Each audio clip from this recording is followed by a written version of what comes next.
여러분 안녕하세요. 윤석열 대통령이 구치소에서 풀려나 지난 8일 관저로 복귀했습니다. 구속된 지 52일 만입니다. 야권에서는 비상이 걸렸습니다.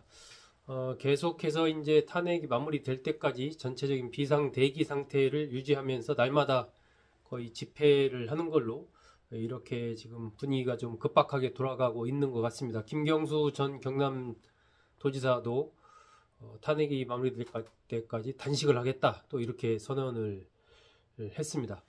이런 가운데 윤석열 대통령 탄핵 소추 국회 소추위원단 단장을 맡고 있는 정청래 민주당 의원 오늘 9일날 이렇게 얘기를 했습니다. 곧 윤 대통령이 헌법재판소에서 파면될 것이다. 전직 대통령이자 내란숙의 피의자 신세로 전락할 것이다. 이러면서 형사재판 절차에 관한 구속 취소와 헌법재판소의 탄핵 심판은 아무런 관련이 없다. 그래서 이제 쇼크를 받았지만 또 윤 대통령이 활보하게 되면서 얻을 이익도 크다. 이런 얘기를 했습니다. 결국 이제 국회 소추위원단 단장을 맡고 있는 정청래 의원 입장에서는 헌법재판소의 선고, 빠른 선고 그리고 파면으로 이어지는 그 과정에서 이제 상당한 어떤 본인으로서는 책임감이랄까요? 이런 것을 좀 느꼈기 때문에 아마 이런 메시지를 내지 않았나 하는 생각이 듭니다. 민주당의 전체적인 흐름들이 조금 더 강하고 빨라지지 않을까. 압박의 강도도 조금 더 커지는 것 같습니다. 헌재를 향해서 빨리 선고를 하라. 이렇게 지금 계속해서 박찬대 원내대표를 중심으로 메시지를 내고 있습니다. 그래서 오늘은 이제 정청래 의원은 누구인가라는 주제로 좀 알아봤습니다.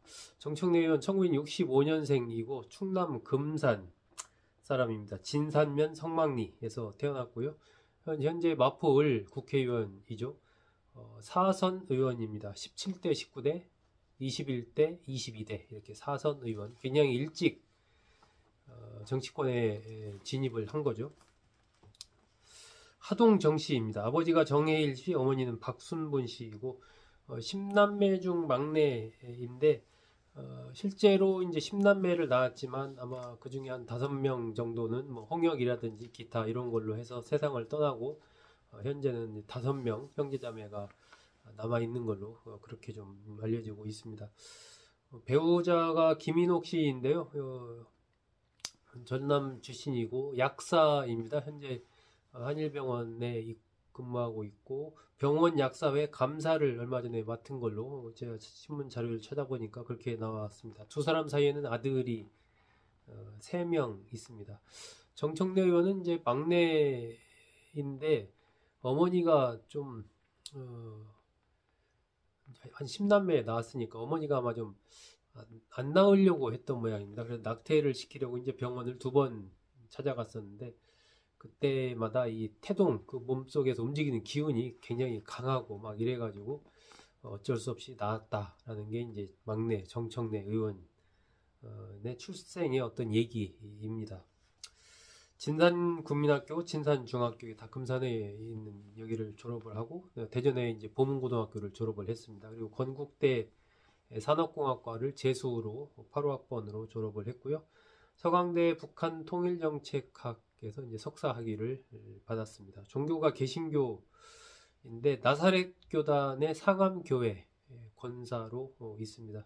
병역은 감옥 가는 걸로 해갖고 여기 학생운동 관련해서 병역이 면제를 받았습니다.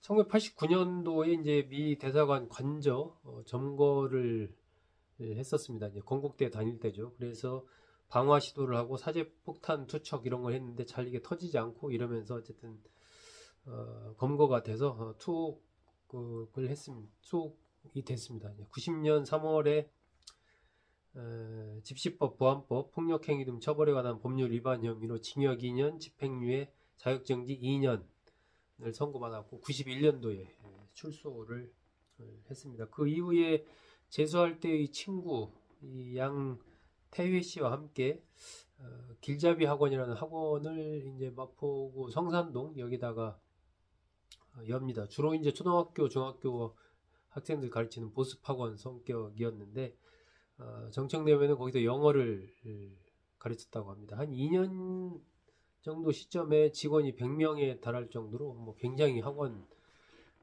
성업을 했다고 합니다. 그런데 이제 96년에 그 같이 하던 그 양태회 씨와 갈라 서면서 이 양 씨는 나중에 이제 비상교육 회사를 차려서 뭐 엄청난 사교육 업계의 거물로 성장을 하죠. 그리고 이제 정청래 의원은 정치권 쪽으로 가는 거죠. 2002년에 노사모 가입해서 활동을 하고 명계남 문성근 씨 등과 함께 인터넷 정당 정정당당 요 또 준비 활동을 또 합니다. 미선이 효순이 사건이 발생했을 때 그 배지를 제작해서 배포를 하기도 했고 열린우리당에 입당을 합니다. 그래서 이제 주로 정동영계로 활동을 하죠. 그러면서 유시민 이 친노의 어떤 이 유시민계 쪽과는 좀 마찰을 빚습니다. 유시민 전 의원을 뭐 간신이라고 칭하기도 하고 뭐 그런 얘기들이 나왔었죠. 17대 총선 때 한나라당 강영석 후보를 꺾고 마포울에서 당선이 됩니다. 그러면서 그 이후에 이제 국민참여연대 요걸 조직하죠. 명계남 씨 등과 함께 요걸 하고 당시 이제 정청래 의원이 요 대변인을 맡아서 활동을 하죠. 열린우리당이 해체되기 전에 정동영 의원 등과 함께 나와서 통합민주당으로 갑니다. 정동영 캠프에서 홍보위원장을 맡죠. 근데 이제 정동영 후보가 그때 뭐 이명박 후보와 붙어서 크게 500만 표 차이로 지지 않습니까?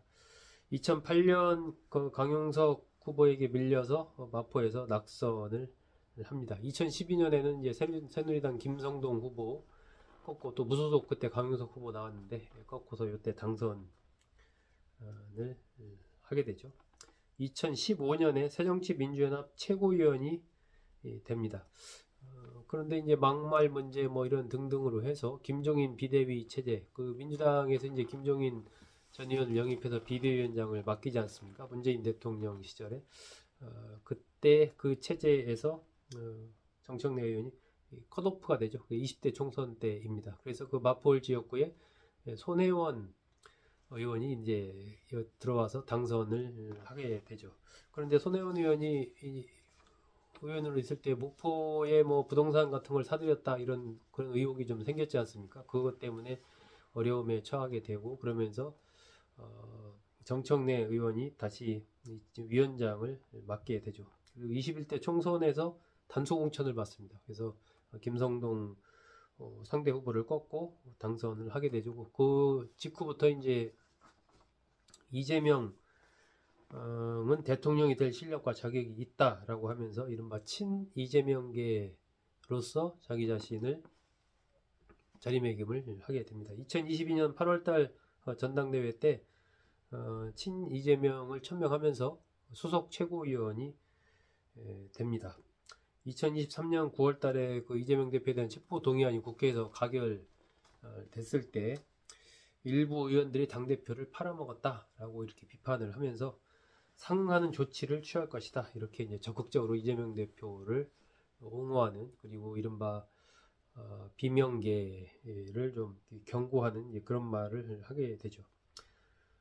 지난해 22대 총선에서는 국민의힘 함은경 후보를 꺾고 당선을 합니다. 그런 뒤에 이제 법사위원장이 됐고 법사위원장이다 보니까 이제 윤석열 대통령이 국회에서 탄핵소추 되고 나서 국회 소추위원단의 단장을 맡아서 현재 헌법재판소에서 지난번 변론 같은 거 11차례까지 진행이 됐지 않습니까? 그럴 때 이제 국회 측 대표로서 전체적인 변론 같은 것을 이제 지휘하는 그러한 역할을 했었죠. 윤석열 대통령 풀려남으로써 이 현재의 선고가 예정대로 어떤 예측대로 이루어질지 아니면 조금 더 늦춰질지 이것은 조금 더 지켜봐야 될 것 같습니다. 어쨌든 그 과정에서 뭐 기본적으로 이제 소추위원단이 해야 될 역할들은 뭐 다 끝나기는 했죠. 마지막 변론까지 마쳤으니까. 하지만 이 문제가 어떻게 마무리되느냐가 또 정청래 의원 입장에서도 굉장히 정치적인 자신의 미래와 관련해서도 좀 중요한 문제이지 않나 싶습니다. 그러다 보니까 오늘 윤석열 대통령을 또 강하게 비판하면서 현재에서 파면될 것이다 라는 그러한 메시지를 낸 게 아닌가 싶습니다. 네, 오늘은 정청래 의원은 누구인가에 대해서 알아봤습니다. 여러분 고맙습니다.